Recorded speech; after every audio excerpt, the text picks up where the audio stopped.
Почитувани представници на медиумите, ќе започнеме днешната пресконференција насловена колку чини неплатената работа за нега во домаќинствата и препораките кои Сдружение ЕСЕ ги дава државата за напредување на состојбата на лицата кои имаат потреба од нега и давателите на нега.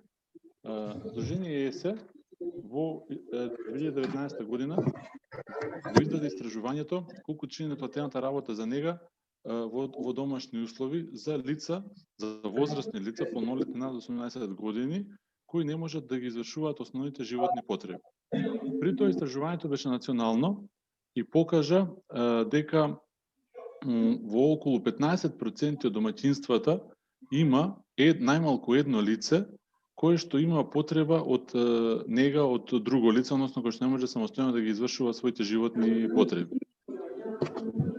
Се извинувам само пред да продолжам, во четот имате линк за потпишување на присуство, па ве замолил да го потпишете.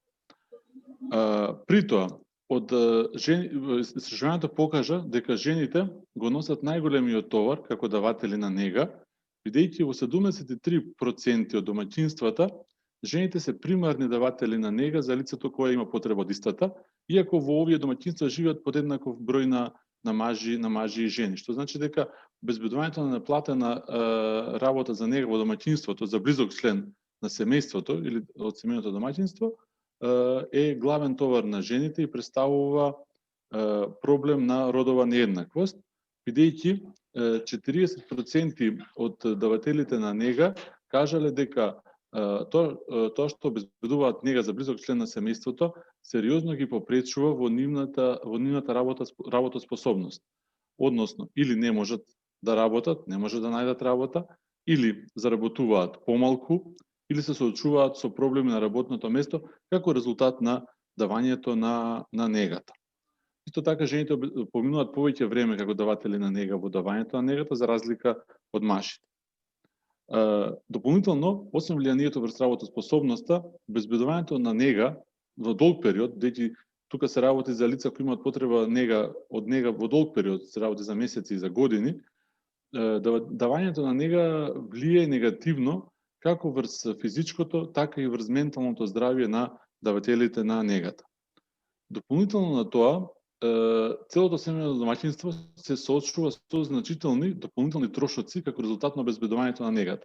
Па така во просек домаќинствата трошат околу 4350 денари месечно само за набавка на лекови, пелени, завои, гази и останати потребни медицински материјали кои што му се потребни на лицето кое што има потреба од нега, а дополнително во просек трошат околу 2900 денари за обезбедување на здравствени услуги, односно здравствена заштита за лицето кој има потреба од нега. Што значи дека во просек месечно едно семејно домаќинство во кое има лице кој има потреба од нега троши околу 7000 денари само за обезбедување на лекови, медицински материјали и здравствени услуги. Дополнително на тоа, голем процент од домаќинствата, над 60 до 70% домаќинствата кажуваат дека поради обезбедувањето на нега имаат зголемени останати трошоци во домаќинството, како што се поголеми сметки за струја, за вода, набавка на хигиенски средства, набавка на дезинфициенси и останати набавка на храна, бидејќи има специфична исхрана и сето тоа е поскапо, сите овие трошоци се зголемени. Како резултат на тоа, 63% од домаќинствата изјавиле дека мора да ја трошат својата заштеда со цел да ги покријат овие трошоци кои произлегуваат од обезбедувањето на негата. Колку време посветуваат примарните даватели на нега за обезбедување на нега на близок член во нивното домаќинство? Во просек 5 часа дневно, меѓутоа негата се обезбедува 7 дена во неделата, постојано. И тие 5 часа не се фиксно работно време, туку се обезбедува во текот на 24 часа, од сабајле до вечер, па дури и ноќе, среде ноќе стануваат за да извршат одредени потреби за лицето кој има потреба од нега. Што значи дека овие лица работат 40 часа неделно, колку што и работната недела за вработените лица. Значи имаат пречиси полно работно време, со тоа што е поделено низ текот на целиот ден. Врз основа на овие податоци направивме проценка колку во пари би чинало нивен работен ангажман. Па така произлегува дека само за едно лице, примарен давател на нега во домаќинството, работата, неговата работа, неговиот труд, односно нејзиниот труд, чини 262.947 денари годишно. Што значи, бидејќи никој не го плаќа ова лице, ова е токму индиректно носи заштеда на државата. Бидејќи државата нема доволно капацитети за сместување на лица кои што имаат потреба од долгорочна нега. Капацитетите се ограничени. Нешто повеќе од 350 легла има во целата држава, така да токму овие примарни даватели на нега, пред се жените, ја надополнуваат недостатокот на капацитети на државата за да обезбеди долготрајна нега за овие лица. Тие се грижат во домаќинствата и со тоа практично и штедат и на државата со својот труд и со сите проблеми со кои што се соочуваат. Дополнително на тоа, овие лица иако обезбедуваат нега, 40% од нив никогаш не добиле никакви информации како да ја обезбедуваат негата. А се разбира дека за обезбедување на нега за овие тешко болни лица или немотни лица, секако дека си постојат одредени протоколи, си постојат одредени насоки, меѓутоа овие лица обезбедуваат како што знаат и умеат без никој да им го каже тоа.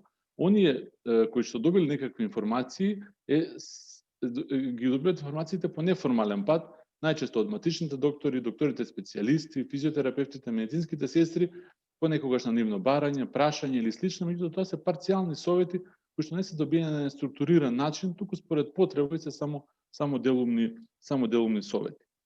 По однос на помошта која што државата ја обезбедува за овие лица, тоа е надоместокот за нега, кој што го помоши нега, кој што го обезбедува државата, кој што во поголем обем изнесува околу 4400 денари на месечно ниво, а во помал обем изнесува 3900 денари на месечно ниво. Очигледно е дека овој износ од 4400 денари не е доволен ни да се обезбедат основните потреби за нега на болното лице, односно на моќното лице, односно да се набават лекови, медицински материјали и останати специјални исхрана и останати потреби, а пак воопшто не го надоместуваат времето потрошено на работа на нега. Ниту пак им овозможуваат на семејствата да ангажираат негователка од надвор која што би ја плаќале. Токму поради сите овие проблеми кои што ги утврдивме, Сдружение ЕСЕ во соработка со останати здруженија на пациенти, вклучувајќи ги Живот со предизвици, Кокичиња и Националното здружение за помош и поддршка на лица со мултипла склероза, како и со индивидуалци кои што обезбедуваат нега, направивме сет на препораки кои што ги испративме до Министерството за труд и социјална политика и до Министерството за здравство. Ова се конкретни барања кои што произлегуваат од самите даватели на нега, како и од истражувања.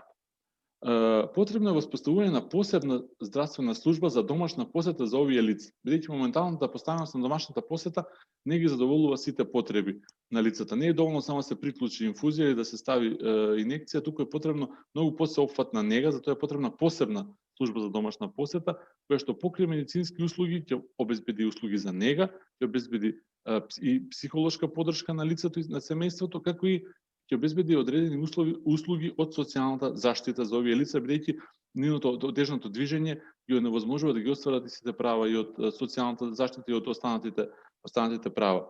Понатаму потребно е воспоставување на служби за транспорт на овие лица со посебно адаптирани возила за да ги извршат сите нивни потреби, од одење од користење на здравствена заштита, социјални услуги, меѓутоа како и за секојдневни социјални дружења, рекреација и слични. Понатаму, потребно да се воспостават дневни центри, и тоа посебни дневни центри за деца со ментална попреченост, дневни центри за возрастни лица со ментална попреченост, дневни центри за возрастни лица со физичка попреченост и дневни центри за возрастни лица со деменција. Ова е неопходно да функционираат на дневна основа, каде што овие лица ќе можат да поминат неколку часа во текот на денот, повеќе часови. Тоа не само што ќе со стручен кадар во овие центри, секако, не само да бидат оставени така, не само што ќе придонесе за подобра нега и грижа за овие лица, туку исто така ќе од друга страна ќе им овозможи на давателите на нега одредено слободно време да можат да се посветат на себе си, да ги завршат потребните активности и слично. Понатаму потребно да се организираат редовни едукативни работилници за членови на домаќинство кои обезбедуваат нега, а не информациите да ги добиваат парцијално или воопшто не добиваат никакви информации. Понатаму препорачуваме обезбедување на флексибилно работно време, задавателите на нега, бидејќи тие често пати и според нивните сведоштва излегуваат и од работа со цел да обезбедат нега за лицето, па се враќаат и со тоа многу од нив се соочуваат со проблеми на работното место, па дури дел од нив имаат и изгубено работа поради овие чести отсуства и излегување од работното место за време на работното време. Бараме да се зголеми паричниот надомест за нега од трето лице во износ на минималната плата. На овој начин, семејствата има доволно средства да ангажираат негователка од страна и да ја платат. Бидејќи со 4-4 денари, како што кажавме, не е можно да се плати негователка од страна за да се грижи за болното лице. Меѓутоа, доколку член од семејството, жена или маж, е невработен и се одлучи да се грижи за болното лице, односно не сака да ангажира негователка, исто така да им се обезбеди овој износ на минималната плата, меѓутоа плюс на тоа државата да ги плати нивните придонеси, бидејќи тие се невработени лица, а секако извршуваат работа за нега, така да имаат и пензиско и здравствено осигурување.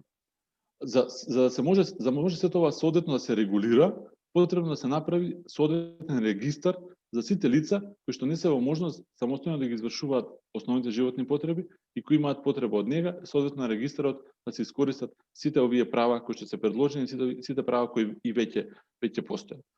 Поедно бараме државата да го напреди системот на лична асистенција кој е поставен, кој постои, и тоа бараме унапредување, со тоа што треба да се воспостават специфични критериуми за тоа кои лица може да бидат лични асистенти, а воедно да личните асистенти да се обучат специфично. Дали ќе обезбедуваат нега за лица со ментална попреченост, дали ќе обезбедуваат нега за лица со физичка попреченост и да подлежат на континуирана едукација. Воедно, членовите на семејството да имаат право да го изберат, да учествуваат во изборот кој личен асистент ќе дојде во нивниот дом и ќе обезбедува нега за лицето. Понатаму, државата мора да обезбеди механизми за грижа на возрастните лица кои не се во можност да се грижат сами за себе од било која причина, кога ќе останат без потребната заштита и нега од своите блиски. Односно, тоа најчесто се работи за лица со одредена ментална или физичка попреченост, по смртта на нивните родители, роднини, сопружници и слично, едноставно не е јасно кој понатаму ја презема грижата за овие лица. Затоа државата мора да воспостави механизам кога по смрт или поради други причини веќе блиските членови на семејство не може да се грижат за лицето, државата на еден структуриран начин да ја преземе грижата за овие лица. Ви благодарам на вниманието. Доколку имате прашања, ве молам, повелете.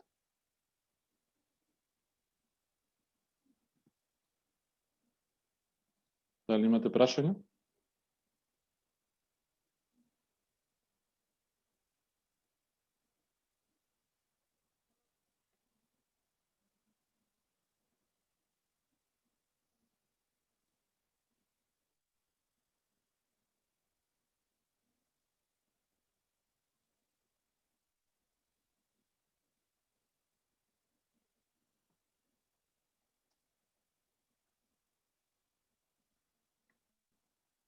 Јас не слушам.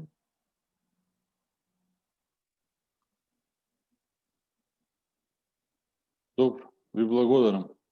Доколку немате прашања, ви благодарам за денешното учество на пресконференцијата.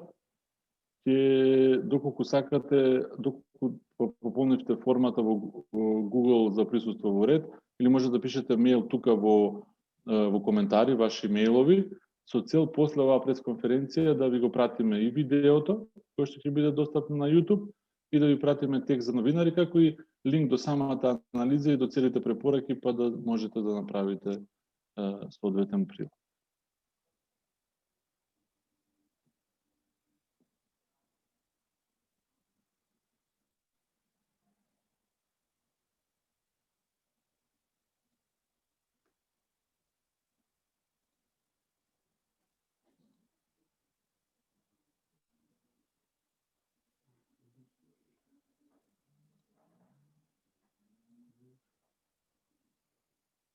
Добро, ви благодарам за денешното учество.